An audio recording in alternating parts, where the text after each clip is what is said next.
Intense speculations, Mariel Rodriguez at Robin Padilla nagpakasal na nga ba sa India? Last August 15, dumating sa New Delhi, India si Robin Padilla para sa isang proyekto.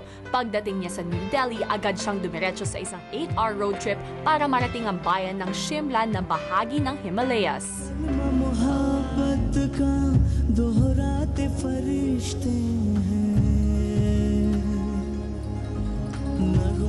Pero ang kapansin-pansin kay Robin ang tila pagiging malungkot nito at madalas niyang pagtingin sa kanyang cellphone. Ilang linya rin ang kanyang binitawan habang nagdo-donate siya ng dugo. Iba na ang kanta ko ngayon. Hindi na ipagpatawad. Binanggap ko na ang aking kapatid. Habang buwan na lang ako magkikita. He was so sad that he thought I wasn't texting him. Oo, hindi niya nakukuha yung mga messages ko. So, lagi siya nakasimangot until umabot sa point na nagpamigay na lang siya ng dugo. Bakit kasi magbigay ng dugo? Meron siyang award at may banana. Imagine pa kahit nung nandun, nung sad na siya, gusto pa rin niya, tumulong pa rin sa iba. Nung dumating ako, never na siya naging sad. Kaya naman nang matanggap na ni Robin ang text ni Mariel, agad lumabas sa mga ngiti nito. Sabay na umuulan. Alisa, umuulan na rin. Umuulan din bigla dito. Matapos ang 3 araw, sumunod na si Mariel sa India. Si Robin, matyagang naghintay sa airport, dala ang mga handog niyang flowers para kay Mariel. When I got there, tapos nakita ko si Robin, tapos meron siyang flowers. Sobrang, as in, malakas oh. First time na may nagbigay sa akin ng flowers sa airport at nandun talaga naghihintay. Hinanap ko siya agad nung dumating ako sa India. Bawal pala yun sa India, bawal pala mag-kiss. Oo, buti na lang sweet lang yung smack ko sa kanya. The next day, ang isa sa naging destinations nilang dalawa, ang Noble School sa bayan ng Alipur. Dito, isang engrandeng welcome ang ipinaramdam sa kanila ng mga teachers at students. Yung Noble School sa Alipur, para siyang yung LKF. Yung libreng paaralan. Ang daming mga bata na nandun, kahit libre yung school, yung facilities nila, the best. So parang na-inspire siya pag nagpupunta siya doon na nagawin yung LKF. Dito sa Noble School, isang nakakagulat na introduction pa ang narinig patungkol kay Mariel. So they have come together and they will have a very successful life, and she is none other than the Mariel Rodriguez, the would-be wife of Robin Padilla. As my director has said, I came back with my wife. Nagulat rin, nakakagulat rin. Pero feeling ko ganun talaga siya eh.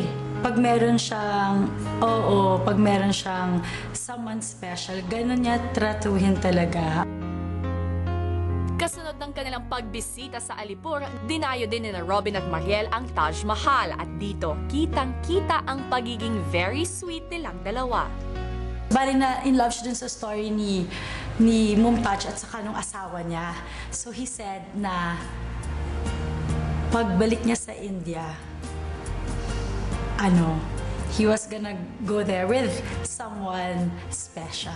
Stay kami doon ng matagal, buong day. Feeling mo kaya ka dinala ni Robin sa Taj Mahal kasi gusto niya iparamdam sa'yo na ikaw yung one great love?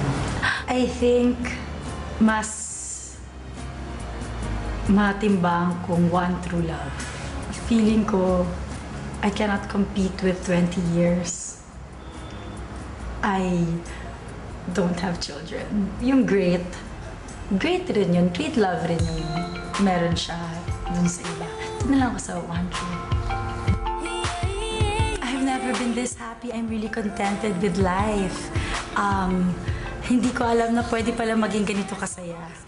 Kapag nag-iisa ka, wala fear na sana huwag naman matapos? Oo, syempre. Always. Oo, at saka, it's true, hindi ako nagsasawa na with him. Yun ang na-realize ko siguro when we were in India, na kaya ko kahit 24 hours, hindi kami nauubusan ng pag-uusapan. Pag magkasama kaming dalawa, there's nothing wrong. Everything is okay. Sa sobrang kaswitan nila at sa mga linyang nasabi ni Robin, mas tumindi pa ang hinala ng marami na nagpakasal nga si Robin at Mariel sa India. And our E-Live scoop ang paglilinaw ni Mariel.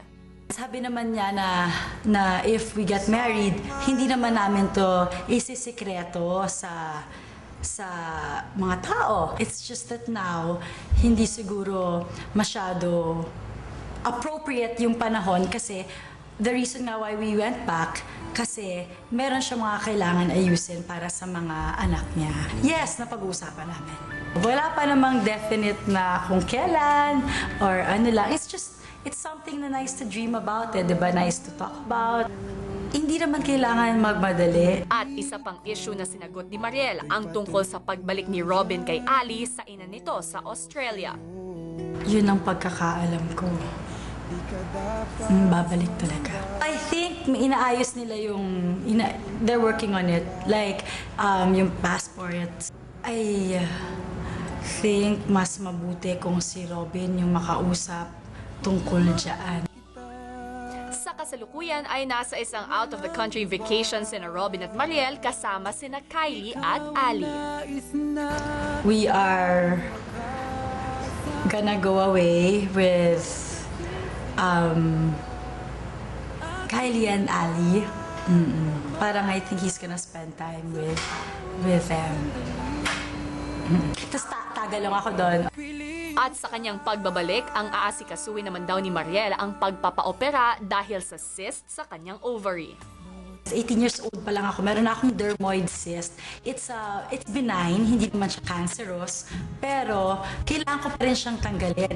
Before, it was mga this small, ganyan. Tapos, naging mga this small na siya 2 years ago.